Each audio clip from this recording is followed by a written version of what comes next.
안녕하세요. 역사 현장, 역사의 정거장을 찾아가는 역장 박광일입니다. 오늘은 8월 29일 경술 국치를 맞이하는 장소를 찾아보려고 합니다. 지금 제 뒤에는 도남문, 그러니까 창덕궁의 정문이 있습니다. 창덕궁과 8월 29일 경술 국치는 어떤 관련이 있을까요? 창덕궁은 1907년부터 대한제국의 황궁으로 쓰입니다. 바로 순종이 여기에 머물렀기 때문인데요. 그것과 관련해서 이 장소에서 우리가 국권을 빼앗겼던 사건이 일어나게 됩니다. 그 장소로 여러분과 함께 가보도록 하겠습니다. 네, 창덕궁은 잘 알려진 것처럼 지금 세계유산으로 지정되어 있는 곳이기도 하죠. 우리나라 궁궐의 특징을 잘 보여주는 곳이고, 특히 후원이 아름다워서 많은 사람들이 찾고 있는 곳입니다. 그래서 보통은 조선시대 역사를 여기서 생각을 하게 되는데 1907년부터 1910년까지는 대한제국의 궁궐로 쓰이게 되면서 그 역사의 일부도 담게 됩니다. 그러다 보니까 오늘 우리가 찾아보려고 하는 8월 29일 경술국치에 대한 얘기도 여기서 담게 되는데요.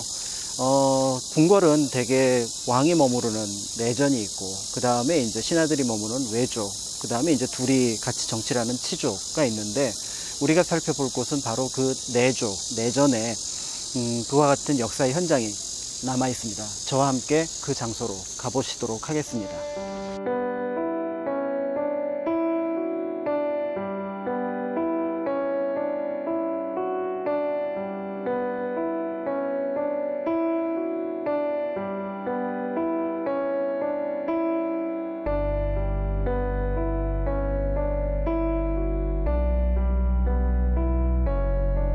나라가 망하자 창덕궁도 피해를 입게 됩니다. 경복궁처럼 여기도 원래는 거친 박석이 깔려 있었습니다. 바로 옛 모습을 그대로 보여주는 건데요. 이 공간의 가장 큰 특징이 언제나 쓸 수 있도록 바닥을 포장한 것이죠. 그런데 지금 창덕궁에 와보면 깎은, 그러니까 요즘 만든 돌로 덮어놓은 거를 볼 수가 있습니다. 예전에 있던 박석은 모두 사라졌는데요. 일제강점기 일본 사람들은 이 공간의 신성함을 무너뜨리고 여기에 정원을 만들었습니다. 그러니 나라가 망했다는 것은 궁궐 역시 그 피해를 피해갈 수 없다는 것을 여기서 확인을 하게 되는 거죠.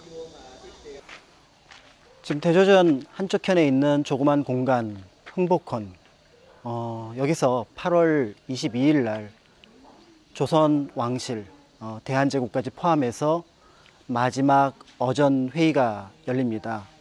어전회의의 주제는 조약을 협정하는데 그 전권을 총리 대신인 이완용에게 넘기는 것이고요. 그 이완용이 전권을 위임받아서 남산에 있는 통감을 만나러 갈 겁니다. 바로 국권을 바치는 거죠. 그런 의미에서 지금 여러분들이 보시는 이곳 흥복헌은 8월 29일 경술국치의 현장이라고 할 수가 있습니다. 그런데 아까 8월 22일 날 회의가 열렸고 우리는 8월 29일 경술국치라고 얘기를 해서 일주일의 차이가 납니다. 회의는 8월 22일 날 하고 실제로 통감부에 가서 도장을 찍은 것은 역시 22일이지만 그것을 발표한 것이 8월 29일. 그래서 우리는 8월 29일을 경술년 1910년 국치, 국권을 빼앗긴 치욕스러운 날이다 라고 기억을 하고 있고, 그 현장은 창덕궁 안에서는 이곳 흥복헌, 그리고 남산에 있는 통감부 관저, 이 두 곳을 그날의 현장으로 꼽아볼 수 있을 것 같습니다.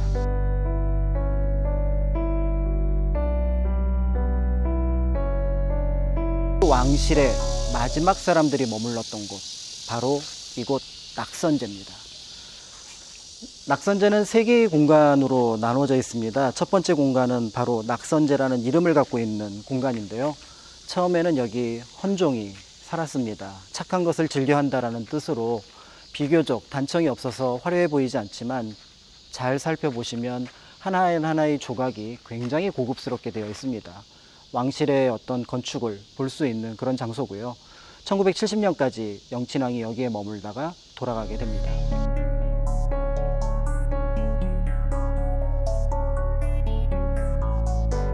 두 번째 공간은 석복헌입니다. 복을 받는다라는 뜻이 되는데요. 헌종 당시에는 경빈 김씨의 처소가 되지만 나중에 대한제국 황실 가족들이 돌아왔을 때 이 공간은 이방자 여사가 머물게 됩니다. 그리고 그 전에는 순종의 왕비였던 황후였던 순종 효황후가 여기에 머무셨던 공간이기도 합니다.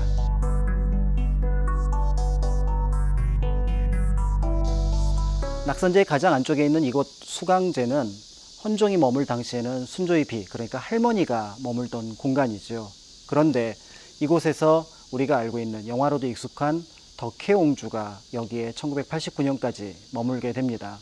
한때는 황실 가족의 애틋함, 사랑이 있던 공간이지만 나라가 멸망하자 황실 가족의 마지막을 보는 공간이 되었습니다.